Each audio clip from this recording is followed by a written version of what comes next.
Call, Chapter 6. The days grew longer.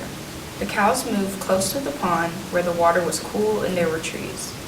Papa taught Sarah how to plow the fields, guiding the plow behind Jack and Old Bess, the reins around her neck.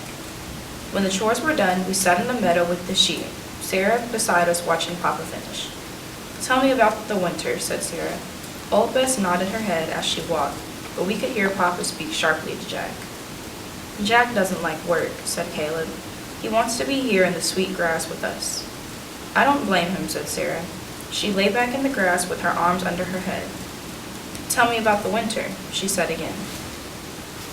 "Winter is cold here," said Caleb, and Sarah and I laughed. "Winter is cold everywhere," I said. "We go to school in winter," said Caleb. "Sums and writing in books," he sang. "I'm good at sums and writing," said Sarah. "I love books. How do you get to school?" Papa drives us in the wagon, or we all walk the 3 miles when there's not too much snow. Sarah sat up. "Do you have lots of snow?" "Lots and lots and lots of snow," chanted Caleb, rolling around in the grass. "Sometimes we have to dig our way out to feed the animals." "In Maine, the barns are attached to the houses sometimes," said Sarah. Caleb grinned.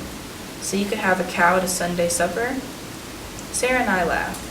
"When there are bad storms, Papa ties a rope from the house to the barn, so no one will get lost," said Caleb. I frowned. I love winter. "There's ice on the windows and winter mornings," I told Sarah. "We can draw sparkling pictures and we can see our breath in the air. Papa builds a warm fire and we bake hot biscuits and put on hundreds of sweaters. And if the snow is too high, we stay home from school and make snow people." Sarah lay back in the tall grasses again, her face nearly hidden. "And is there wind?" she asked. "Do you like wind?" asked Caleb. "There is wind by the sea," said Sarah. "There's wind here," said Caleb happily. "It blows the snow and brings tumbleweeds and makes the sheep run. Wind and wind and wind." Caleb stood up and ran like the wind, and the sheep ran after him. Sarah and I watched him jump over rock and gullies, the sheep behind him, stiff-legged and fast. He circled the field, the sun making the top of his hair golden. He collapsed next to Sarah, and the lambs pushed their wet noses into us. "Hello, Lou," said Sarah, smiling.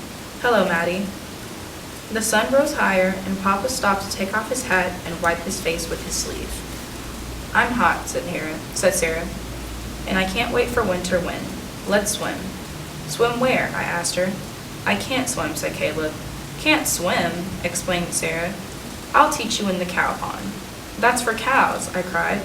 But Sarah had grabbed our hands and we were running through the fields, ducking under the fence to the far pond. "Shoo, cows," said Sarah as the cows looked up startled. She took off her dress and waded into the water in her petticoat. She dived suddenly and disappeared for a moment as Caleb and I watched. She came up laughing, her hair streaming free. Water beads sat on her shoulders. She tried to teach us how to float. I sank like a bucket filled with water and came up sputtering. But Caleb lay on his back and learned how to blow streams of water high in the air like a whale. The cows stood on the banks of the pond and stared and stopped their chewing. Water bugs circled us. "Is this like the sea?" asked Caleb. Sarah treaded water. "The sea is salt," said Sarah. "It stretches out as far as you can see. It gleams like the sun on glass. There are waves." "Like this?" asked Caleb, and he pushed a wave at Sarah, making her cough and laugh. "Yes," she said, "like that."